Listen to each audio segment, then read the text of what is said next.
Kumusta kayo mga padreng at welcome back na naman sa ating channel. Nagpapasalamat po ako sa panibagong araw na nagkaroon tayo ng pagkakataon upang magkaroon uli ng panibagong content na ibabahagi ko sa inyo. May motor dito dinala na Fury. Ngayon sinasabi ni Bo, papatay-patay pag natatagtag. Minsan naandar, minsan namamatay. Ngayon, malakas naman daw yung kanyang battery. Pag naka-headlight siya, gumagana yung motor. Pero pag linigo-liko yung manibela, liko sa kanan, kaliwa. Pag nawala yung headlight, namamatay. So, iniwan niya dito sa ating shop para i-troubleshoot. So, pakita ko sa inyo yung motor. So, ayan yung motor mga padreng, Fury. So, iniwan na lang dito. Sa pagto-troubleshoot ng ganyang issue, dapat hindi natin hinuhulaan. Dapat step by step o may guide tayo para matumbok natin yung eksaktong sira nito. So pag ganyan yung issue, kalimitan sa paggagawa, dapat inaalam natin yung motor kung primary type ba siya o battery operated. So yan, napaka-importante na dapat alam natin yung mga ganong bagay. Kagaya nito, Fury 125, battery operated po yan, yung kanyang CDI. So paano ba natin malalaman na battery operated dito sa kanyang susian? Kalimitan pag battery operated, dalawang wire lang po yan. So pag nakita nyo dalawang wire, automatic battery operated. So bago natin simulan yung ganitong troubleshooting, dapat inaalam natin kung battery operated ba yan o hindi. Pangalawa naman, pag nakita natin yung susian na merong 4 na wire, 5 ganyan, di siya battery operated. So ito, Fury, battery operated dyan. Barako, battery operated. Supremo, CB125, battery operated. Rusi 125. So, try na muna natin, paandarin natin. So, mga padreng, i-on natin yung susi. So, busina, flasher, wala, headlight. So, wala lahat. So, sinasabi ni boss, pag di gumana yung mga headlight, automatic ay hindi aandar. O, try natin paandarin.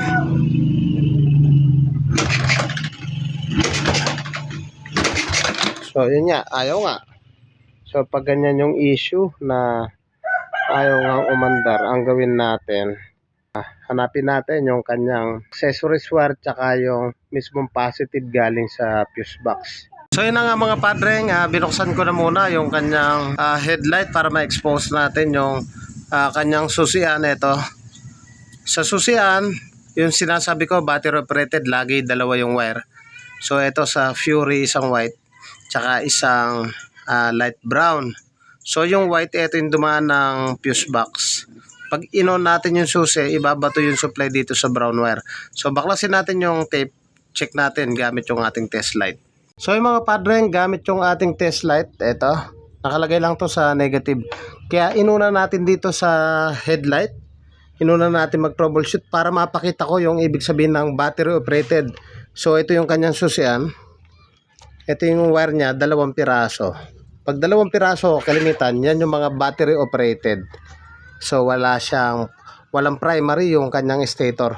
So naka-negative yung ating test light. Sundutin natin yung kulay white. Yung kulay white ng Fury o mga Kawasaki, galing po yan sa fuse box, galing battery. Dapat yan, pag sinundot natin yan, iilaw. So sundutin natin. So ayan o, umilaw o. Okay?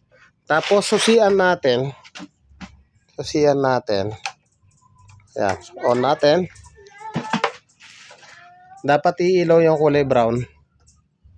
So yan, umilaw yung kulay brown. So ibig sabihin, good yung kanyang susian. So patayin natin. Ayan. So ayan o. Ngayon, bakit nga ba ayaw umandar kanina? So try na muna natin kung mapapaandar natin ngayon. Ayan. Try natin.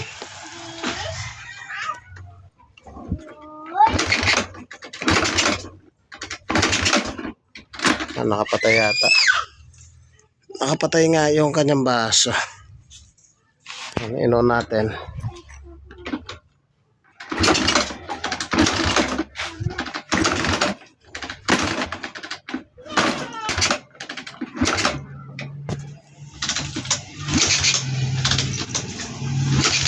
So, ayaw pa rin.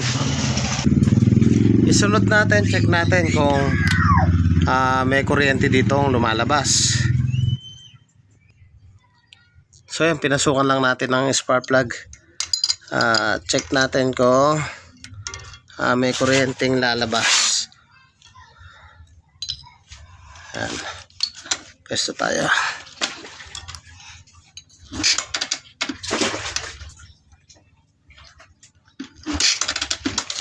Okay. Ay, walang kuryenteng lumalabas. So sa tingin nyo ano yung issue nitong motor na to? So sunod natin, targetin natin yung kanyang CDI. Inangat lang natin yung kanyang compartment at dito nakapwesto yung kanyang CDI. Napansin ko sa kanyang CDI 4 pin. Tanggalin natin to. Check natin yung kanyang connection. Ayan. Yung blue pulser, black na may yellow negative. Ito yung red ignition coil. Yung black na may white, siya yung accessories wire. So sundutin natin yan. Naka positive yung ating test light. Sundutin natin yung ignition coil. Dapat ito ay iilaw. So umilaw, good. Sundutin natin yung negative, black na may yellow. So umilaw, good. So lipat natin yung clip sa negative dahil hanapin natin ay positive. Ayan, check natin kung nakasusi. Ayan, nakasusi na siya. Check natin yung kulay white na may, white na may black. So ayan, subukan natin patayin yung susi. Dapat mamamatay. Ayan, pinatay ko yung susi. Sundutin ulit natin. Yun, namatay. So ibig sabihin good yung kanyang susian. So try uli natin ibalik yung kanyang CDI.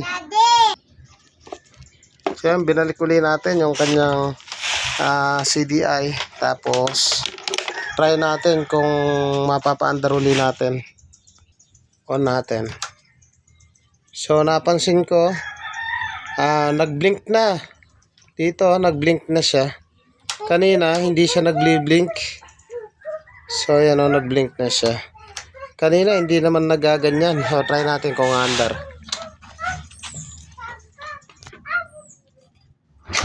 Ayun, mandar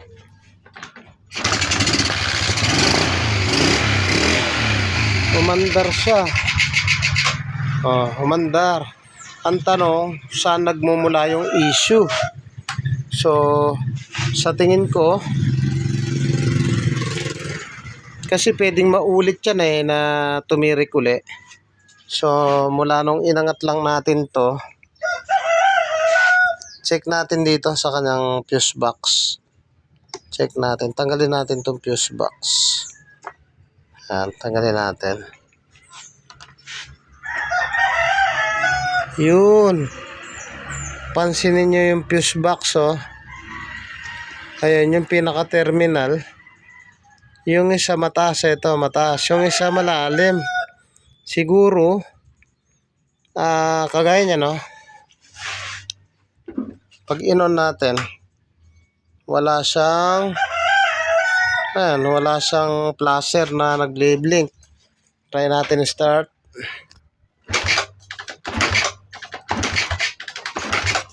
Diba? So ngayon ang gawin natin, balik natin yung fuse box. Yung fuse. Sa tingin ko hindi umaabot. Ayun nag-blink na siya. Tingin ko hindi umaabot to.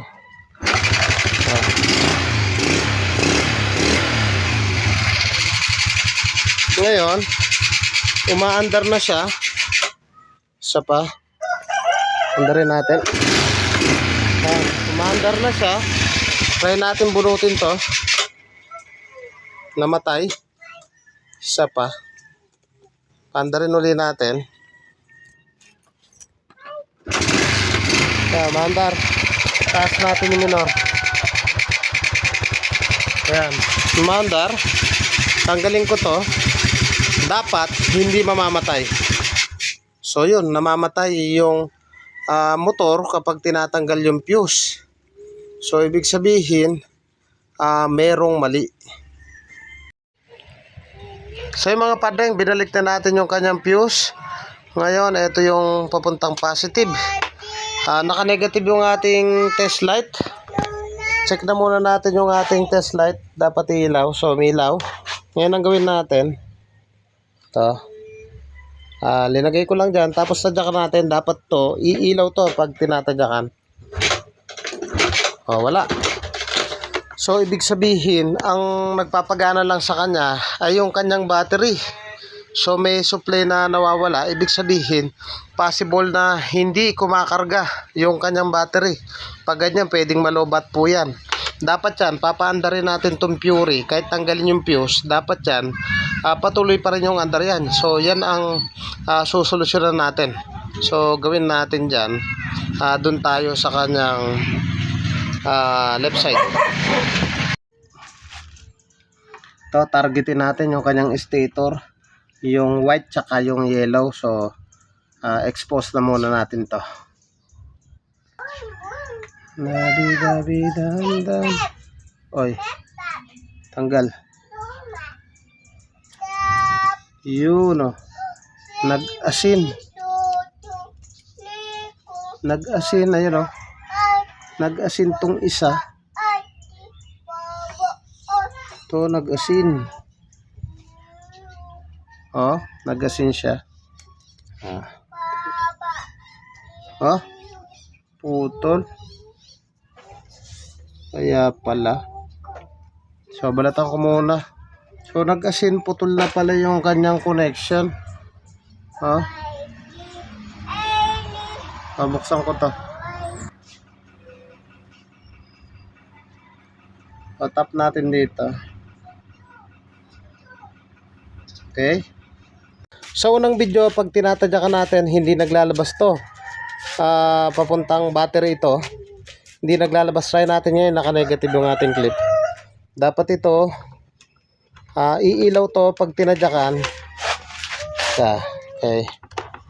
Set up muna natin. Patay muna tayo ng susi. Ayan. Ayan. Dapat iilaw pag tinatadyakan. Mahirap talaga pag walang cameraman. Ayun o, umilaw na. Ay. Ayun, umilaw na. So, ibig sabihin, nasolusyonan na natin yung problema ng motor ni boss. Ngayon, ang gawin natin, balik na natin to. Ito yung positive niya rito. Babalik ko muna. On natin. Ayun. Kanina, pag nag-blink, aandar siya. So, try natin. Start ulit natin. Ayan, umandar siya. Umandar. Nakapatay yung baso. Ng gas. So, start ulit. Nag-blink yung flasher. Ayan.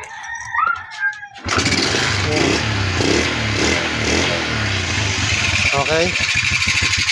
Tapos, pag tinatanggal, wag ka lalabas. Pag tinatanggal kanina yung fuse box, namamatay, try natin. Dapat hindi mamamatay to. Okay mo? Hindi na siya namamatay. So, nasolusyonan na nga natin yung problema ng motor ni boss. Bali, ang naging issue niya, so, nakita kong issue, ito nga, yung nagpulbos na wiring dito. Nagpulbos na wiring na naputol na. Ito putol na yung dinugtong nila. So, ito yung naging issue galing stator. Kaya naglulos. So, yan. Okay na yung motor ni boss.